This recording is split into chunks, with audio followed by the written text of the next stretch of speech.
This episode is brought to you by the Ghoulish Gallery, Movies for Days, Dewey Pod Monster, The Aardvark and Magic Moshi Do Red Dwarf, Video Tasties, Voices from the Mausoleum, You Gonna Eat That Crust, and Pop Culture Reflections, all members of the You Run Podcast Network, all available at yourunpodcast.com.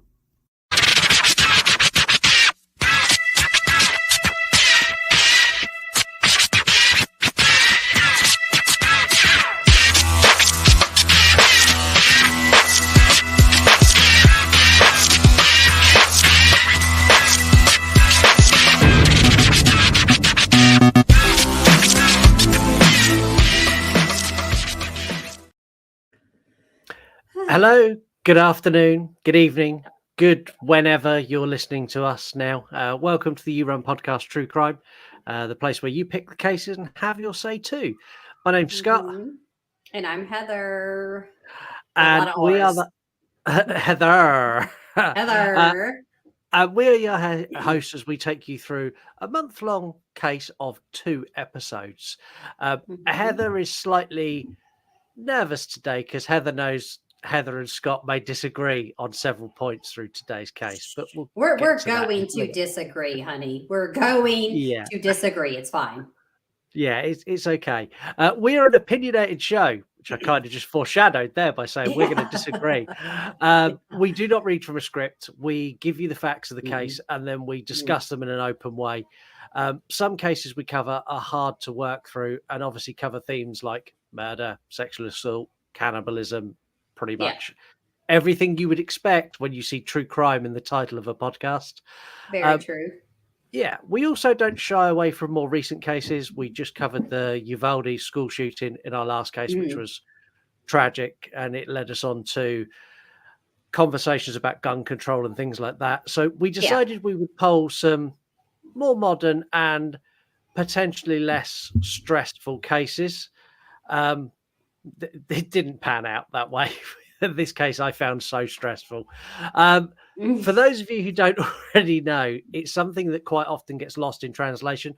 I am not a fan of true crime. I dislike it. I find it genuinely terrifying that these people exist, whether it's a school shooter or a cannibal. This scares me more than any other horror movie that I've watched. It is real life. Yeah. You, on the other hand, you are our true crime expert. Yeah, who you give us more psychological motives, and you have a deeper understanding of it. When I look at things on face value and go, "That's fucking awful." That's our dynamic. I can't stand this, and you go, "I can't stand it either." But this is why it happened. But I wonder if some of your trauma, so to speak, stems from your past of what has happened, since you can closely relate it to a life traumatic experience. And so I wonder sometimes if it's subconsciously, like that's why you just like it bothers you more than other people, maybe. Yeah, it's possible, but it does bother me. And this case bothered me a lot. I had lots of conflicting battles with this. I'm not going to lie. When this case got voted for, I was completely unfazed. I was like, this is going to be a cakewalk. I know this case. It's in the news right now. I've got no problem with this whatsoever. I started investigating into what happened to a poor defenseless child and eventually led to the murder of her mother. Yeah. And I am not okay.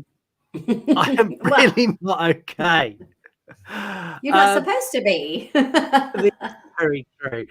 If you haven't guessed already, today we are going to go through the tragic case of Gypsy Rose Blanchard. It is the perfect town, the perfect place. I think it was a blessing in disguise. It took something like a hurricane to make us have a happy ending. Dee Dee was happy enough just having medical care for Gypsy. She says she never expected this. It's amazing. It's amazing, the outpouring of love and support. Dr. Janet Jordan met Dee Dee and Gypsy while on a mission trip to the hurricane-ravaged areas. She says she knew right away she'd see them again. After arranging a helicopter ride from Louisiana to St. John's Hospital, the process began to find them a permanent home. It turns out St. John's already owned this house, and with the help of local donations, it was turned into a home. I think that's just kind of what we're all about. You know, we're all about doing what we can to help people that are in a bad situation. It's beautiful, and it's happy, and it's full of love. I think they brought hope to everybody else that was down there. This is home to us. We have been wandering for so long, and this is finally our home. So it's so good to be here. Where's the first place you decided to stab her? And I just was in a random spot in the back. In the back, just random? Yes. Do you know how many times you stabbed her? 4. You stabbed her 4? Yeah, 4 times. And so what happens after you're done stabbing Dee? I knocked on the door and I also scratched on the door twice to let her know that was me instead of her mom. Oh, so is that a code you guys came up with? Okay, so what was the code again? It was 3 knocks and then 2 scratches. Okay, 3 knocks, 2 scratches. So, after that happens, after you do the 3 knocks and the 2 scratches, does she open the door? Not right away. Okay, what happens? She wanted to save her private part Okay. and her legs. Okay, she wanted to shave her private part and her legs? Yes, for me. What did you do while she's shaving her legs and stuff? I waited for her. Okay, and then she gets out of the bathroom, and then what happens? And then we started to clean up the ground and everything around. I don't understand, I'm sorry.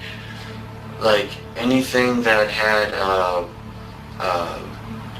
I mean, she took some pictures away and she actually threw them in the trash. She tried to get rid of things that would give you guys the idea that she really lives there.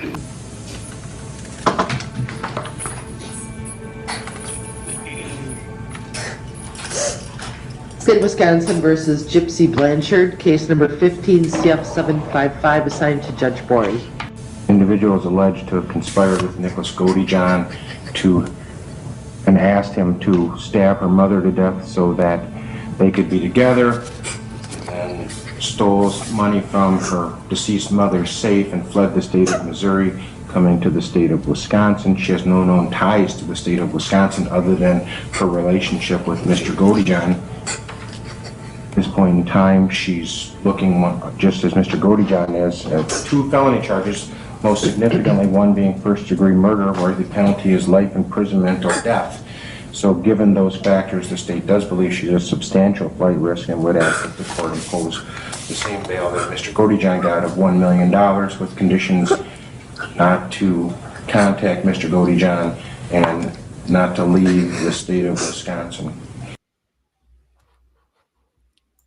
Yeah, it's a tragic case on so many different levels.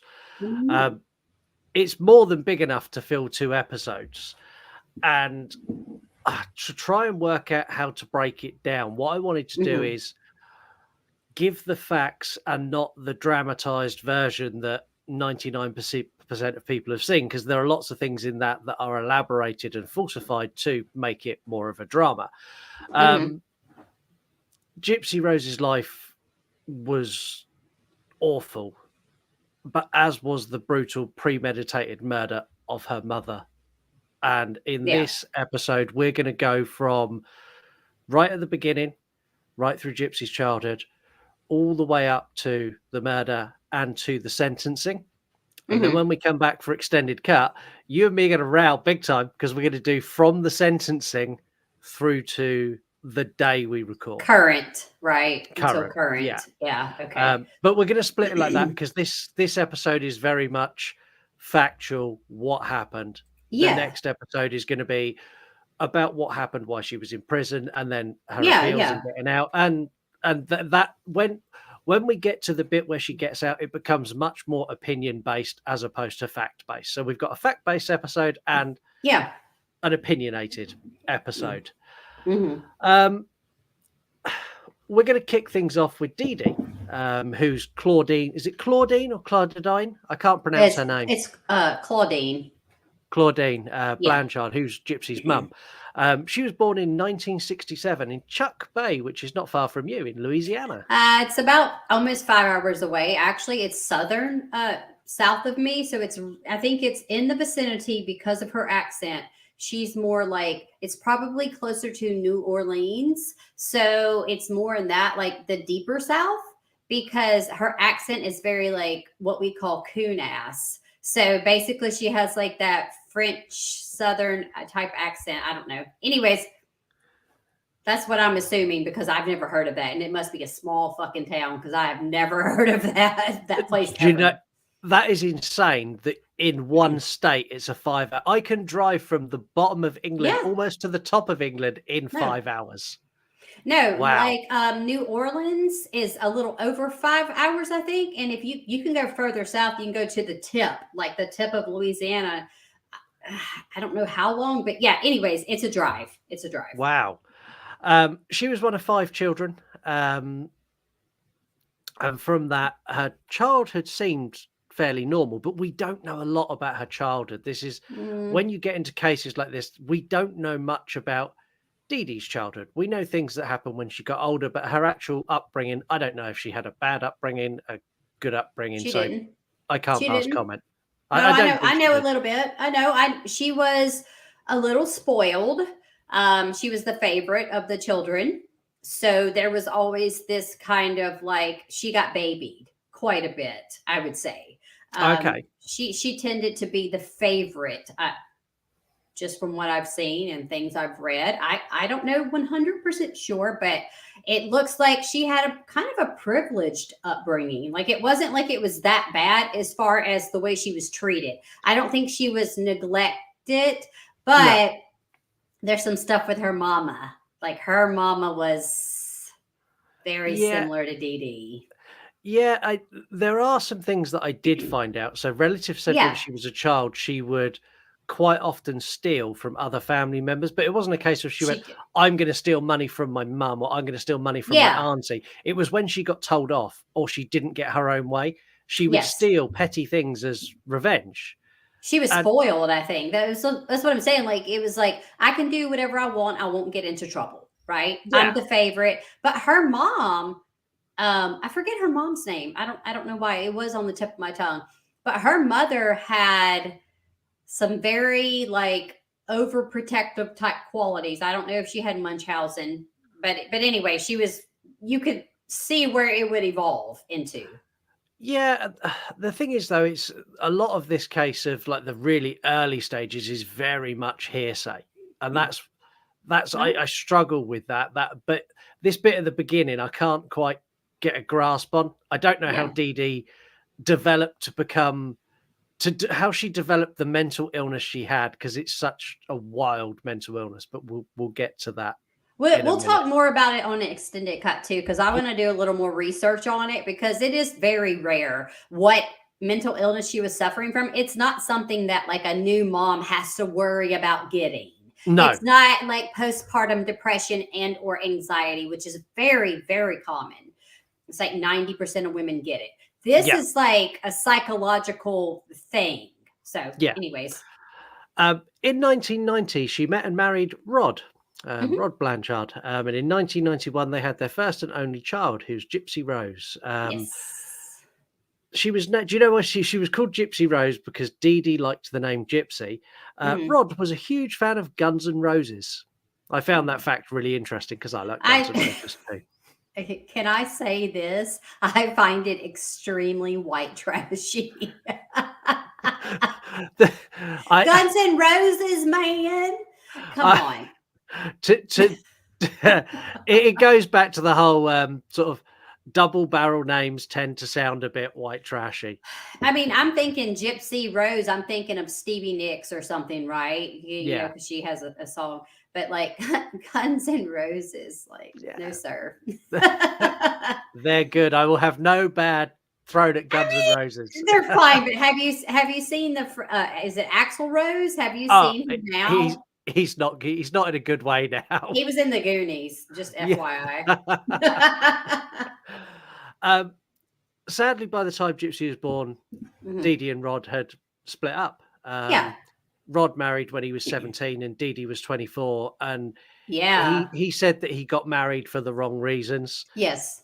Dee Dee tried for about a year to try and get Rod back into the relationship. But when she realized it wasn't happening, she moved back home with family. In 1997, she was caring for a sick mother, who in most of the dramatizations you'll see is shown as very, very controlling. Yes. And here in Relative Speaking interviews, there's lots of them that say that she wasn't controlling in the way it's shown. She was very much like she had an authority over Dee Dee, and Dee Dee would listen to her, but Dee Dee would still push back. And it wasn't a case of mummy says it happens, that's it, end of conversation. I watched a couple of interviews with some of the other children. They're like, no, they kind of got that wrong. They portrayed that bit wrong. They made it too forceful and too pushy, and it wasn't that sort of relationship. It was a button head relationship more than anything. They portrayed it as Dee Dee being almost afraid of her mom. Yeah. Almost like, I have to do what you tell me to do, because she had this controlling aspect over her. But I get what you're saying, the dramatization. So we don't actually know. This is called perception, people. This is exactly. Yeah. So the kids saw it one way. We see it one way because we're watching it on some fucking TV show. So we don't really know, like, was mama insane too? I don't know. We don't know for sure. So. No, and the one thing that we do know for a fact that is shown in pretty much every dramatization of this is Dee Dee being arrested and serving time in prison for writing bad checks. Well, she had that little klepto thing to her. She liked to steal and do shit like that. So she did, and she wrote bad checks, and she wrote checks that bounced for bills and stuff like that. Shit, who hasn't done that? But she was never arrested, and she never done time inside, and Gypsy was never left alone with her mum to raise her. And I find that a really weird thing to add into a story that wasn't like this story is crazy and insane, and like things you wouldn't believe this could happen. And for a producer to go, do you know what we need? We need something to razz this story up a bit. I just found it such an odd choice to do it. You have to be talking about the act. Yeah, right? the act. Yeah. Because I'm going to tell you that too. When I watched it, I was like,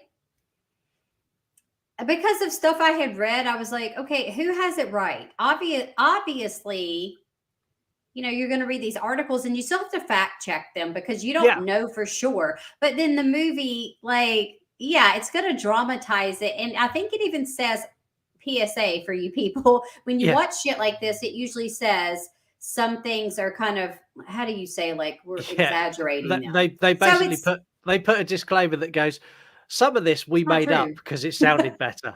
Well, it does, because it makes it sound better, and it's more dramatic to see Patricia Arquette be like, don't let her see me. And it's like, girl, Patricia Arquette, I like her in Dream Warriors. Wasn't she in Dream Warriors? Yes, she was. Yeah, so go back to that. Like, she did not do a good Dee Dee, in my opinion. I didn't like her character. I didn't like her for that. No, it's a good series. If you want to go and watch the act, it's available. You'll find it easy enough. It's on Prime. I enjoyed it for what it was. On Hulu. I think it's on Hulu too. Oh, is it? Oh, okay. So there's loads of places you can go watch it. Yeah. Anyway, it was openly discussed in the family that Dee Dee potentially killed her mum through neglect and denying food. Now, I wanted to ask you, because you understand the psychological side of this more. Yeah. Given the mental illness that Dee Dee had, with how she would treat Gypsy and how the things she would do there, could you see her then flipping the switch and doing the exact opposite and neglecting someone care? It doesn't make sense to me, but I don't understand the illness as much as you do. I'll just put it in a nutshell. Like, okay, so the illness in itself is basically someone who likes the notoriety of having someone sick that's close to them. Okay. So like, let's say, for example, that I had Munchausen syndrome by proxy, and I would purposely be getting my son sick because it's not about his attention. It's about the attention I'm getting. That's the disease. So Dee Dee is getting all the sympathy, like, oh, we're so sorry. And she's getting all this shit happen to her because she's inflicting these things on Gypsy or saying that she's sick. And some of the stuff, they kind of show it in the series, and they're like, you can see that it's starting to show up because she's giving her the Tylenol or whatever it is. Yeah. she's giving her, let's give you a little extra. And it's like, obviously, that could lead to killing your child because you can accidentally overdose them. And in a lot of these cases that happen, there's not a lot of them, but in these cases, there have been some where the moms have killed the child because they're going so extreme. One, for example, we're going to talk about this real quick. One, for example, was a mom. I think the little boy was under 2. And he had a feeding tube thing in his tummy. So she was basically giving him sodium, salt. Yeah. Okay. And to the point to where, and this happened not long ago. And so you see what I'm saying? She was making him sick, but it's like, obviously they're going to know, like, this fucking child, why would he have this much salt? But anyways, to make a long story short, because I can ramble forever about this, because I find it fascinating. It's fascinating to think, like, how can you birth a baby, but then you kind of want to do harm to the baby, but like she didn't, but she did. I don't think she did it to the mom. I think there was resentment towards the mother for whatever reason that we may have not seen. And no, because it wouldn't really give her any notoriety necessarily to actually harm the mother, because the whole point is to make them, like, they make them just as sick as they need to be, but not enough to kill them in most cases. Yeah. So I don't know really on that. That's a bit about Dee Dee, what we do know. Let's talk about Gypsy and Gypsy's childhood. So up until 3 months old, Gypsy had a relatively normal lifestyle. Rod was still involved in the life and would come round and they would spend time together as a family. And it was around this age that Dee Dee had convinced herself that Gypsy had sleep apnea and got her involved in several sleep studies in hospitals where they'd do overnight stays and monitor her sleeping. And it was from here, as the relationship between her and Rod, this kind of visitation started to break down, that things started to worsen, and Dee Dee started claiming that Gypsy had every disease and illness and condition you could imagine. Everything. And Dee Dee put it all down to a chromosomal disorder that she believed come from the father. No, and I'm going to tell you one thing. Like, you have children, I have children, and as you've never delivered a child, but I have 3 times. They do a lot of testing, even back then. Okay, and that wasn't that long ago. No, it wasn't. They do testing for like things like that. So when they do ultrasounds and they're like, the baby doesn't look right, we're going to do genetic testing. Yeah. You can't just all of a sudden have a genetic disorder well after you're born. Like, it doesn't just appear. It's either you have it or you don't. Yeah. At 8, Gypsy was already using a walker because Dee Dee had convinced her and everyone around her that she had muscular dystrophy. Yeah. And it was around this time she went for a ride on her grandfather's motorcycle and she come off and she scuffed her knee quite badly. She needed a couple of stitches in the emergency room. Nothing major. This is a kid's fallen off a bike that wasn't going very fast. They do it all the time. Kids be stupid like that. That's what they do. Kids are stupid without sometimes. The thing is, though, kids are fearless as well. That's the problem. They are. And Dee Dee took this injury as the need for Gypsy to start using a wheelchair. And this is where the wheelchair originally came from. So this was a wheelchair that Dee Dee alleged the hospital gave her. Many people believe Dee Dee took the wheelchair on her way out. I'm sure. They're not like, okay, first of all, I don't think that the hospital is just giving out free fucking wheelchairs. Excuse me. So we know Dee Dee has a past of being a klepto. Yeah. We know she stole it. Even if we can't fact check that, we're going to say it's safe to assume she stole that shit. If I was a gambling man and there was money on the table, my money would definitely, there would be money on that she stole that. Yeah.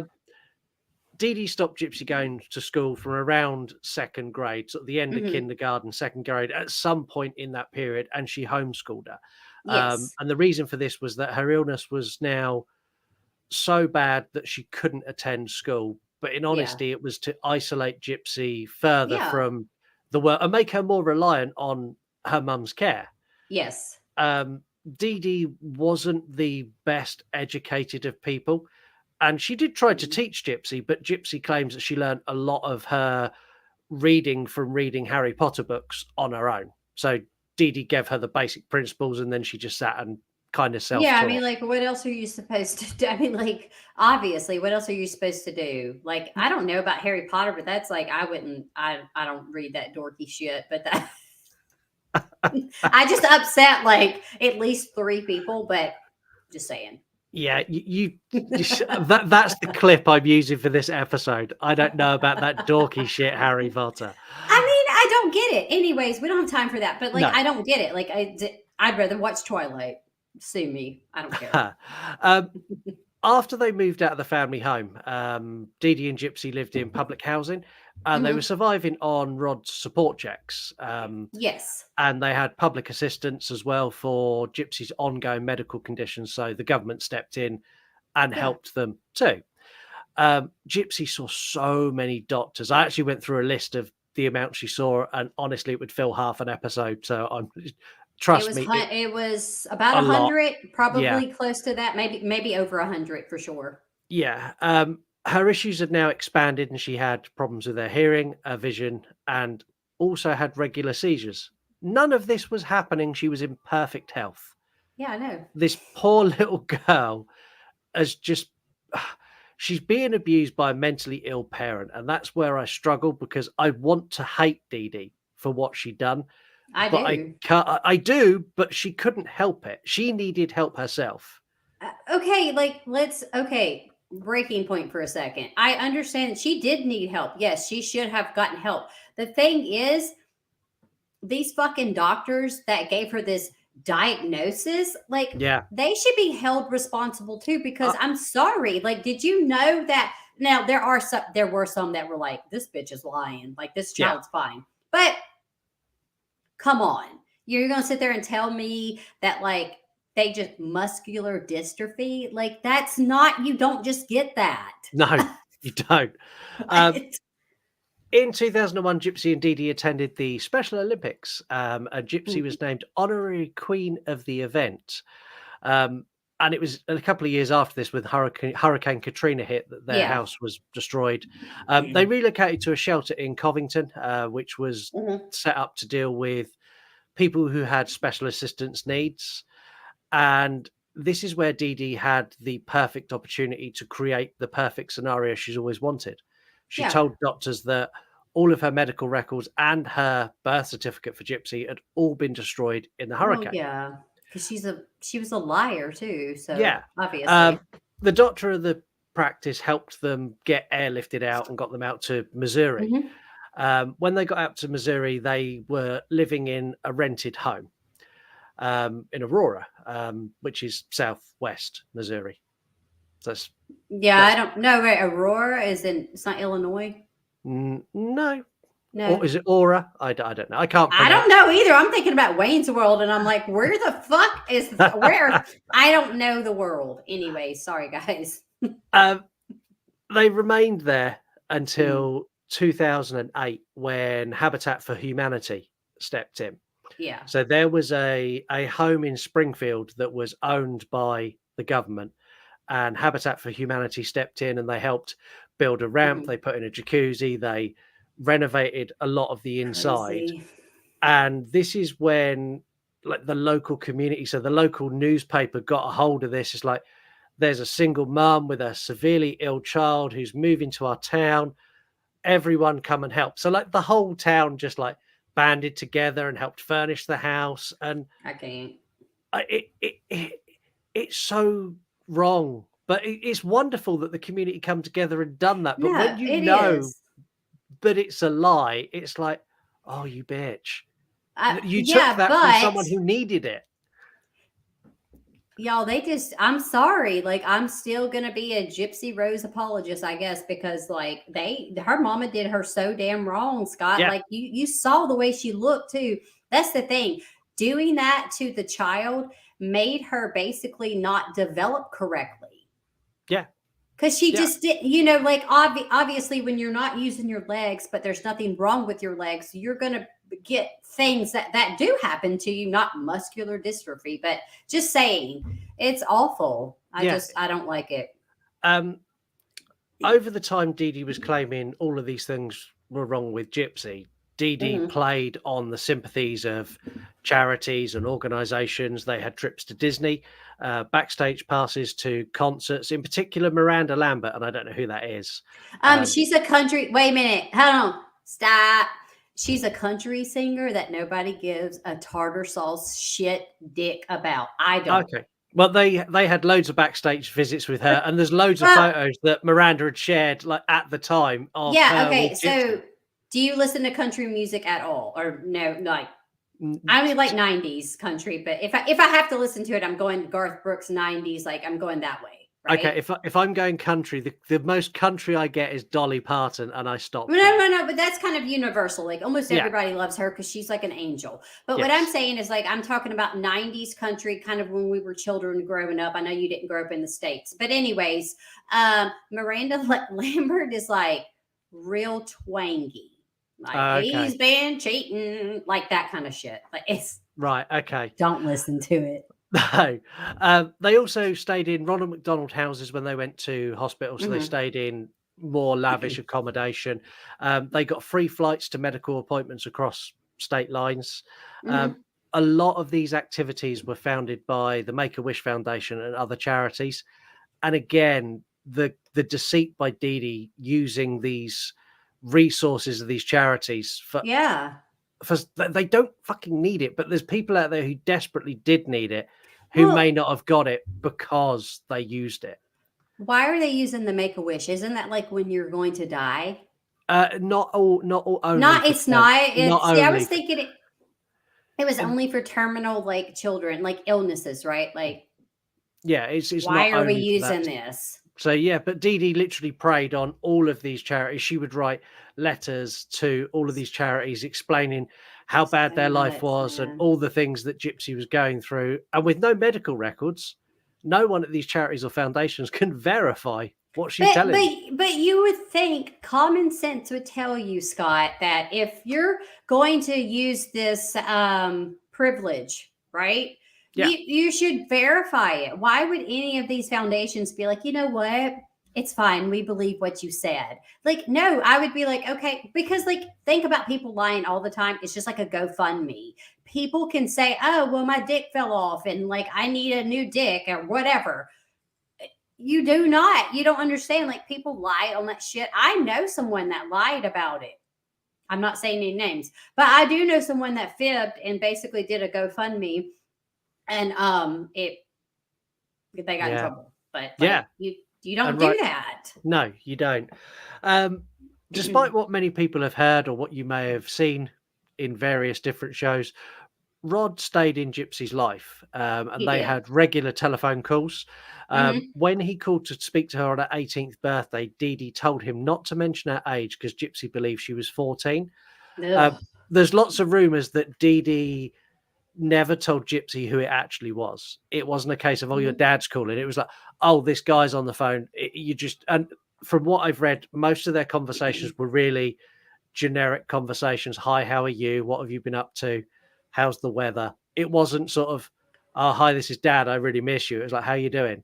That's abusive in itself, to neglect a child to have a relationship with their other biological parent when knowing that he didn't do anything wrong.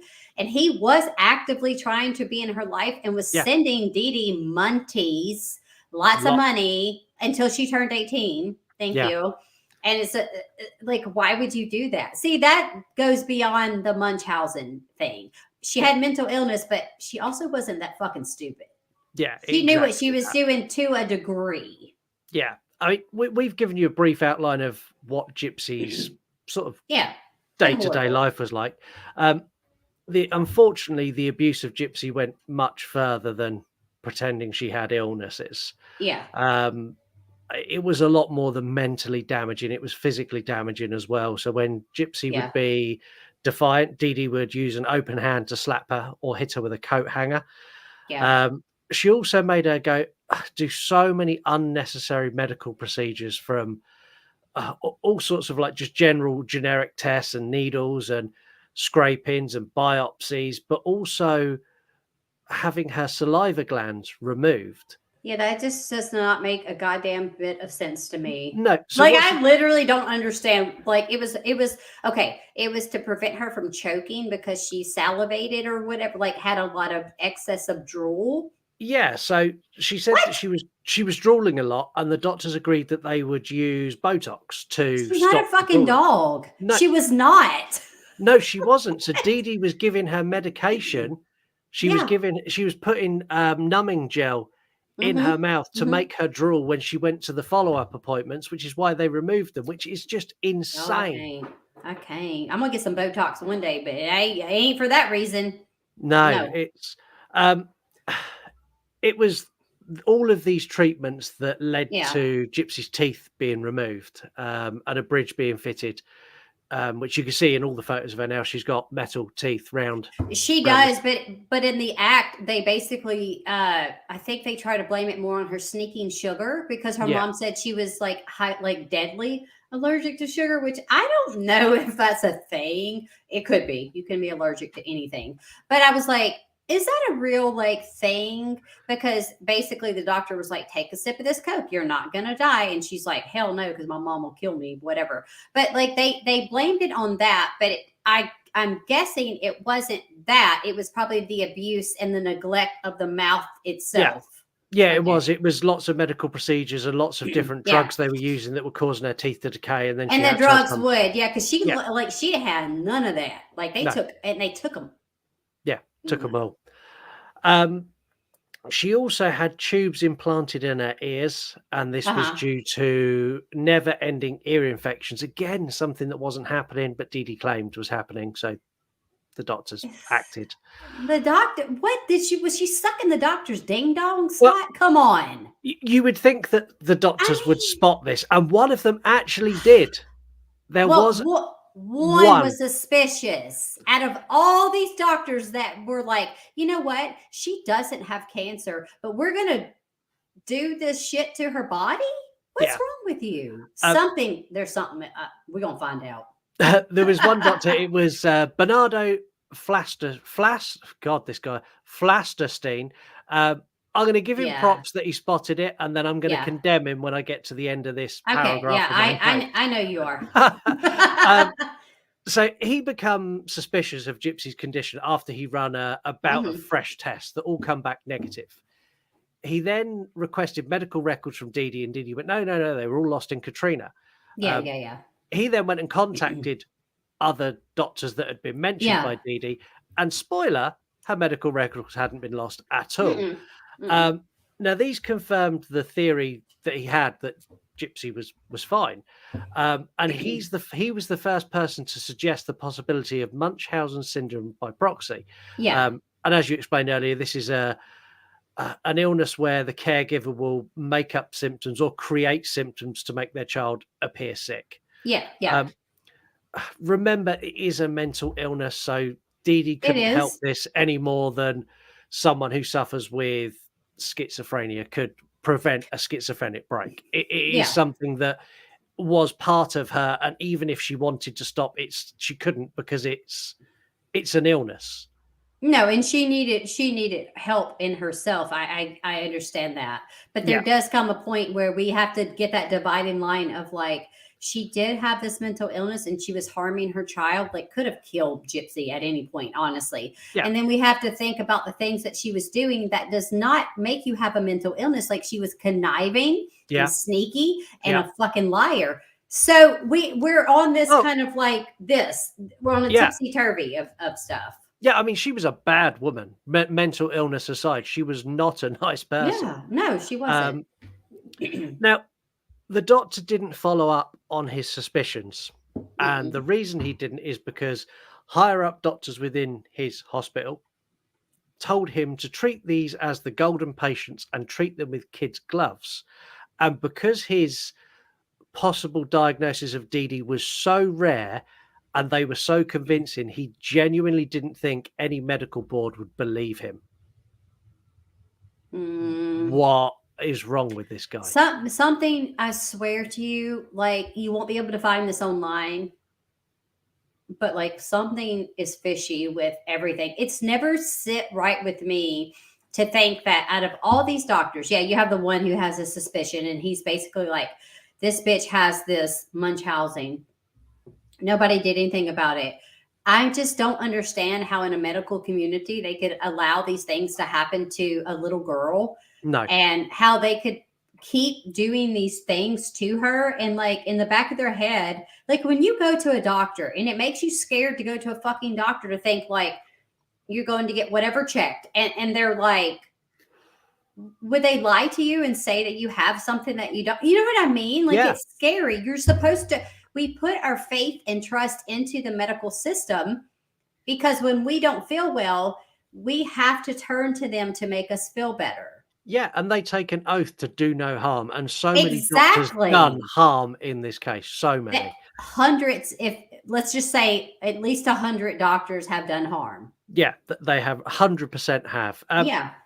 We're going to take a quick break before we get into what I've dubbed as the Gypsy Rebellion and Dee Dee's murder.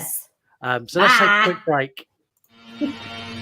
Brought to you by the You Run Podcast Network.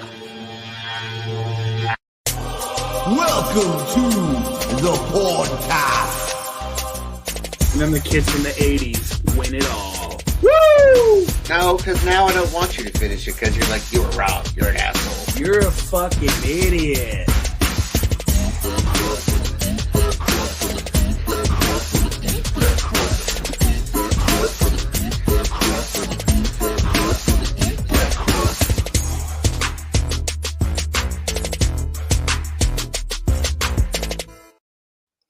Welcome back. Make sure you go and check out You're Going to Eat That Crust on yourunpodcast.com and all other podcast platforms. And also while you're there, check out all the other podcasts as part of I'm going to check them out because I don't know.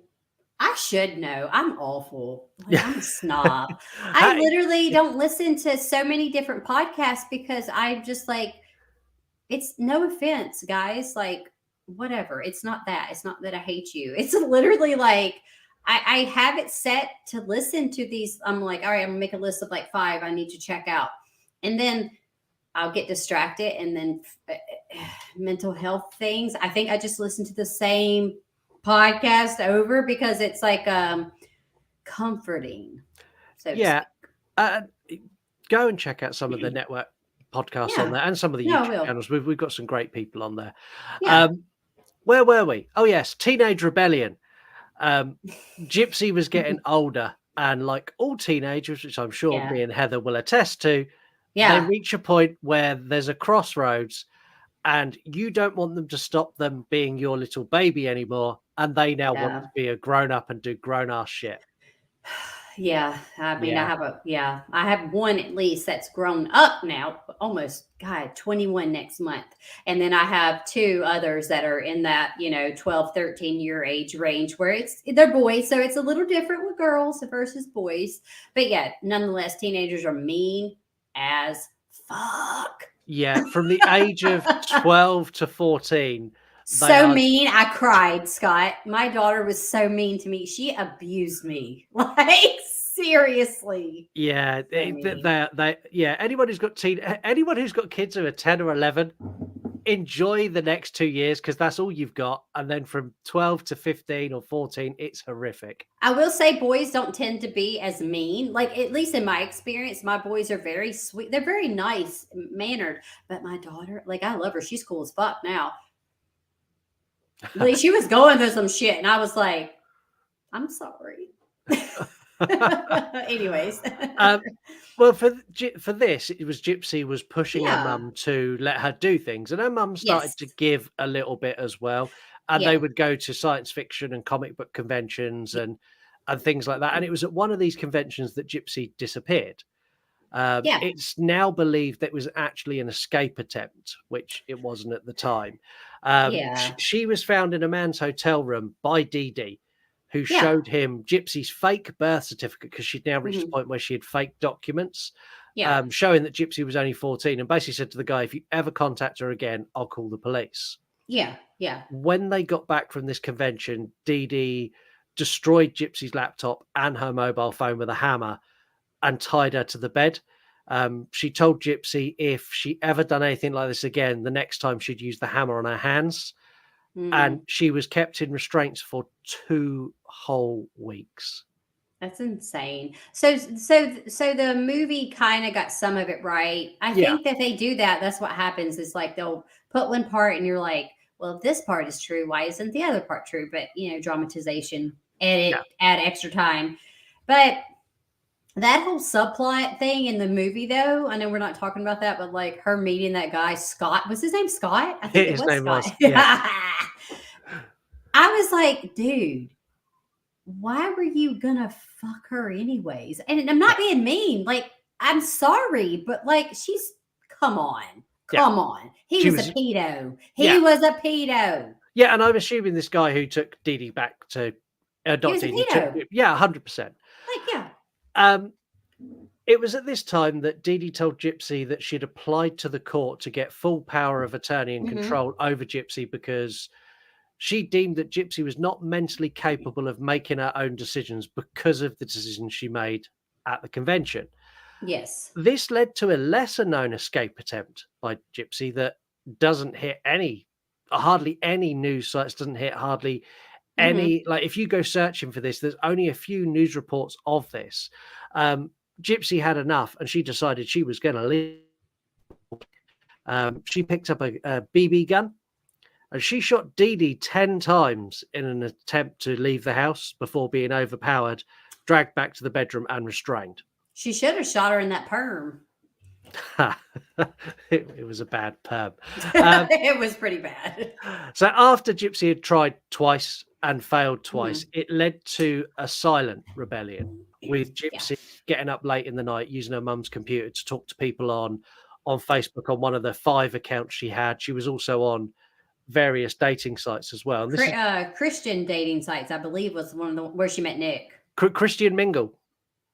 Girl, no. Y'all know that's the most serial killers are on that site. I don't even know why we have to have a debate. We don't. Because, like, don't do it, honey. Just go meet somebody at the bar. If people would meet people at the bars and be sleazy, relationships will last longer, probably. That's my take.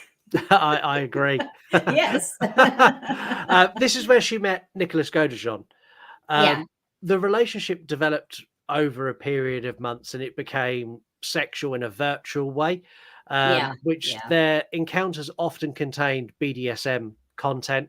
I didn't like it. It's gross. No, it's very gross. No, it's not. I'm not kink shaming. I'm not like, if you like that, that's totally fine. It's not that. That's not what I'm saying. Let me clarify because I don't want people to think that I'm not like that. It was gross in the way it was portrayed in the film version. It was gross to me.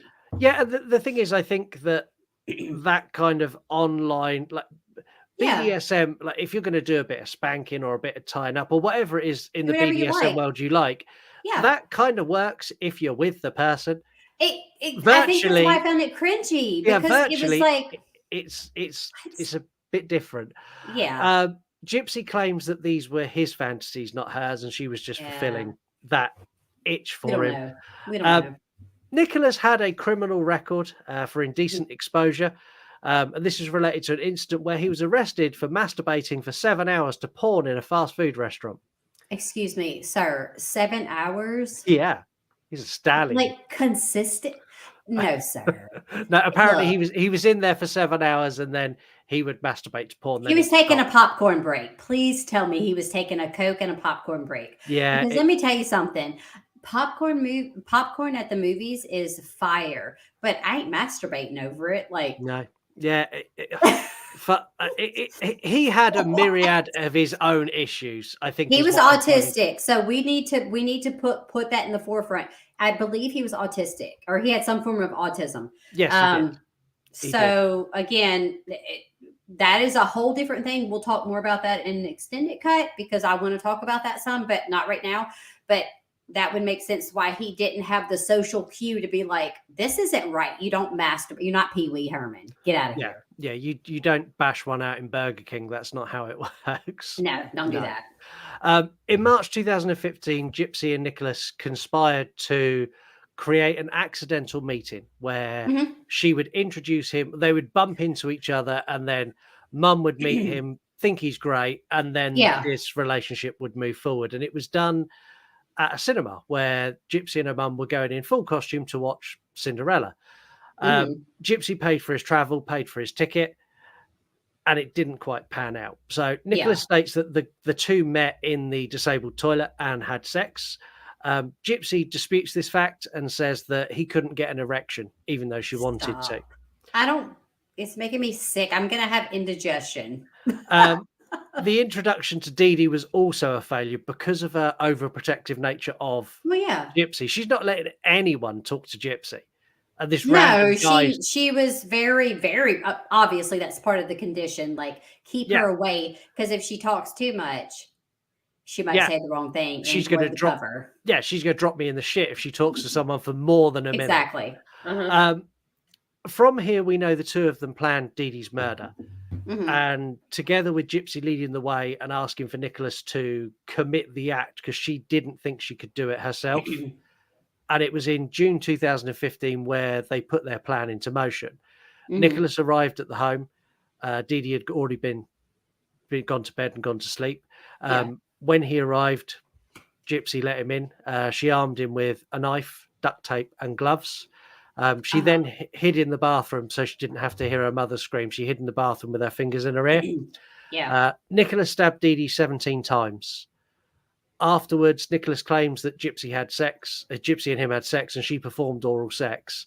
Again, this is something Gypsy disputes, and she claims that Nicholas raped her, and she knew that was going to happen because he had told her he was going to do that because she said he couldn't rape her mum in the planning of this. So I don't like it. I don't like this part because it's like apparently in their planning, Nicholas has said, I'm going to rape your mum when I kill her. And Gypsy went, no, you're not doing that. And he went, well, if I'm not doing that, I'm raping you afterwards. And they do portray her being raped in the act. It's not consensual. It's like she lays there, like he forces himself on her, basically. That's just, it's hard to know if that's hard to fact check. We don't know if like, the only people who know what happened there is Nicholas and Gypsy, and they're telling completely different stories, which 100% makes it now. It's you take a side on what opinion you believe. We don't trust anyone, Scott. That's why we do true crime. We don't know. They took $4,000 and fled to a local motel where they laid low for a couple of days before they caught a Greyhound bus cross country to go to Nicholas's house. When they got there, his mum come and picked him up and took him to the home. They posted themselves the knife so they weren't caught with it in their possession. And this to me just shows the level of stupidity from both of them. You don't post the murder weapon. You don't take the murder weapon. You dispose of the murder weapon completely. This is almost like trophy keeping. It's like souvenir keeping. I think that Gypsy was assuming, if I had to be in her mind for a second, I would say that she was thinking, if we mail it back to there, right, it would be a distraction of some sorts because, like, obviously people throw guns and shit into, like, fucking lakes and they find that shit, okay? Yeah. They find it. So she was probably, you have to understand, too, even though she didn't have the mind of a 7-year-old like her mom tried to say she did, she was developmentally a little behind for sure because of the situation. So you have to think that if you watch TV, is a good example. If you watch a horror movie or TV, you watch a show and you're like, oh, that could happen in real life. And it makes you think like, did she see something and think, I'll do this and it's clever? Like, no, it's the stupidest fucking thing you could have done. But at the same time, to her, it shows you that she was not all there. No, she wasn't. When I saw it in the TV show, and then when I went and investigated and started reading news articles, and I sat and watched. So I watched.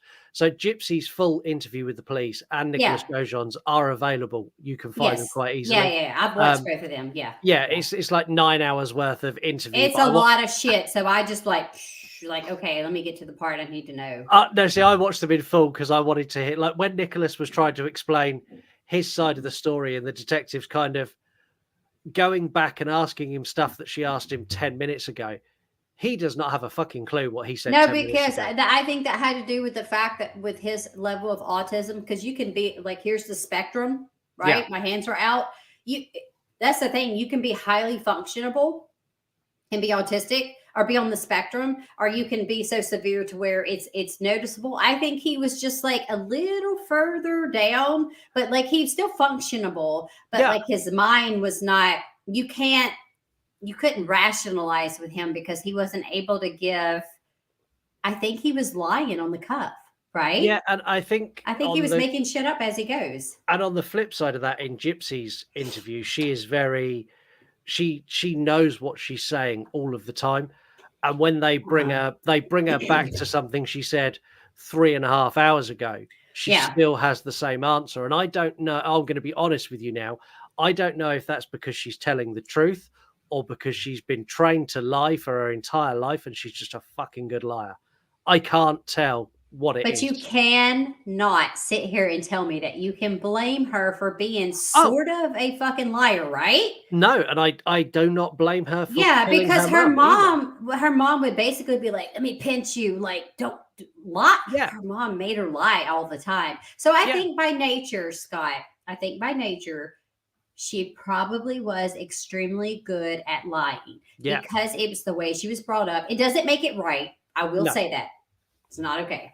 No, it's not okay. I understand this is a case that I understand the reasons behind it. Yeah. But I cannot get a read on. My issue lies with I cannot get a read on Gypsy. I've watched so much police interview footage. I've watched the entire court case. I've watched every word that's come out of Gypsy's mouth from when she was getting all of her charity donations and when everyone believed she was sick, right up until now.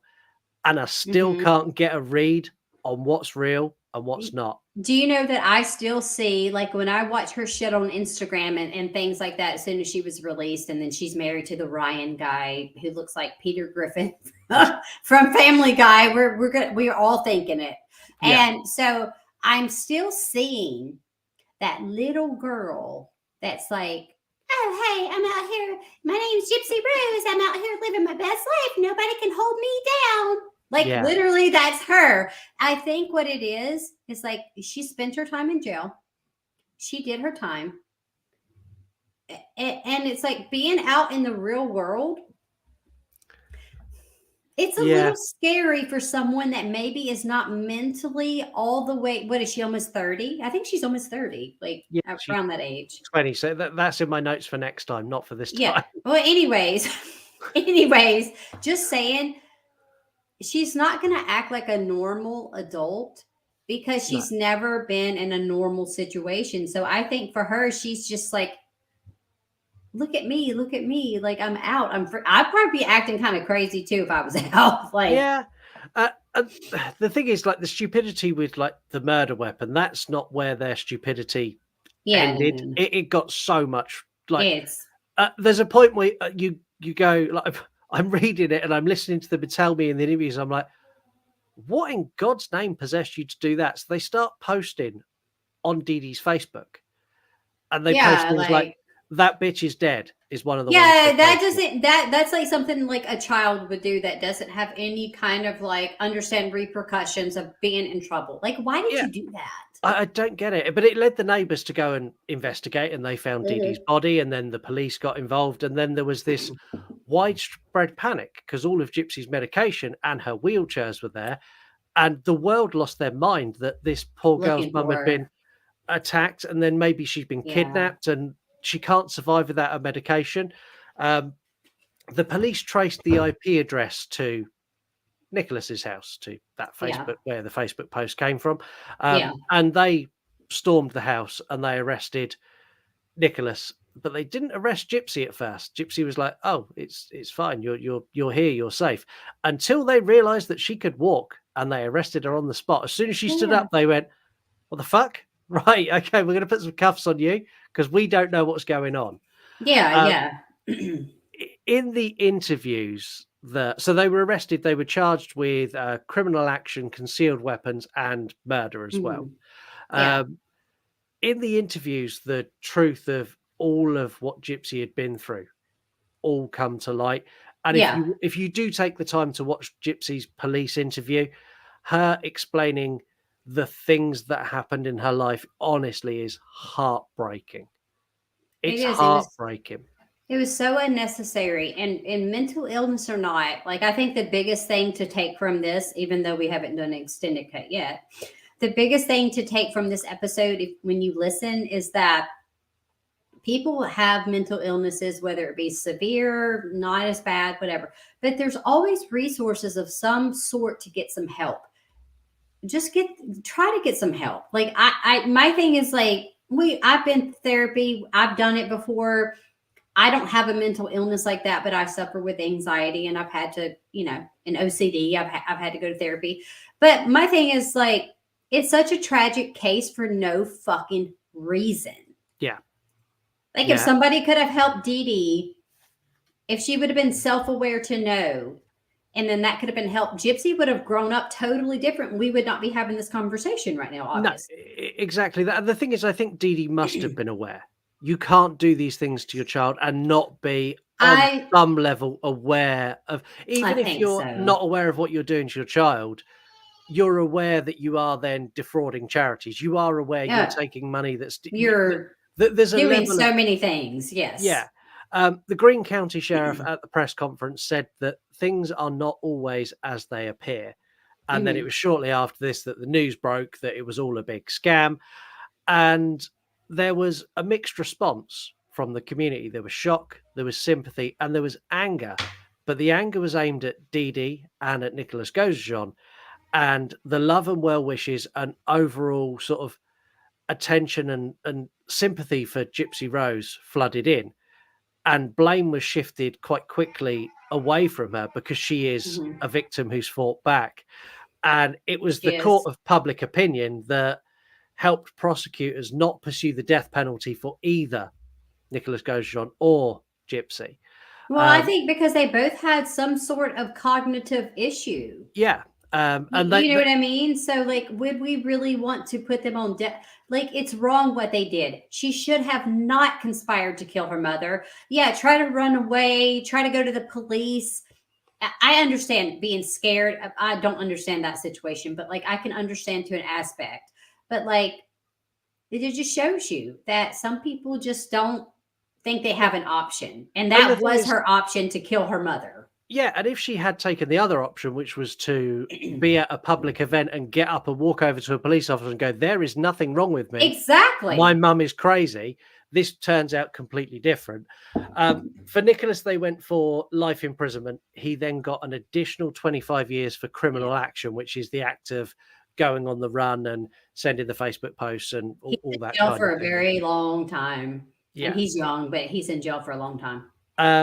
For Gypsy, she had a plea bargain, which included giving information against Nicholas Godejohn, but she didn't have to take the stand against him. Her charges were dropped to second-degree murder, which she was found guilty, and she was sentenced to 10 years in prison. What's your thoughts on the sentencing here?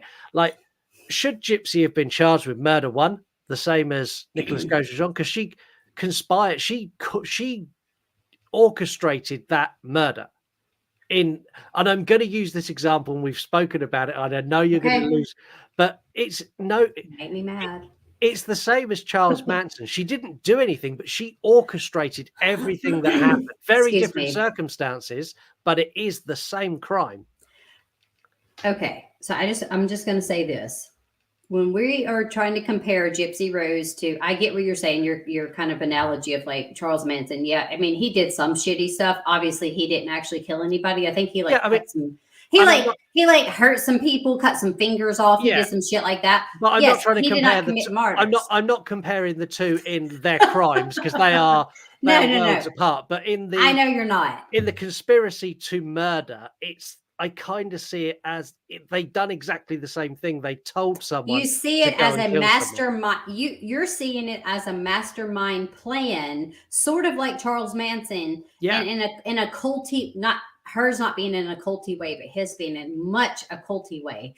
And I get what you're saying, but I love you, Scott. I love you, but I don't agree with that to an extent, because I feel like I don't know 100% sure what actually conspired between Nick and Gypsy. Yes, did Gypsy I don't think she seduced him into killing her mom. Like that's super gross. No. I don't feel like she did that, but I do feel like of all the years of mental abuse, physical abuse, emotional abuse, she learned how to manipulate. And I do think this is where I'm going to agree with you. I do think to a point she probably did manipulate Nick a little bit into being like, hey, if you kill my mom, then we're able to be together. And because they had this whatever connection. And I see it from a standpoint of her wanting to just be free.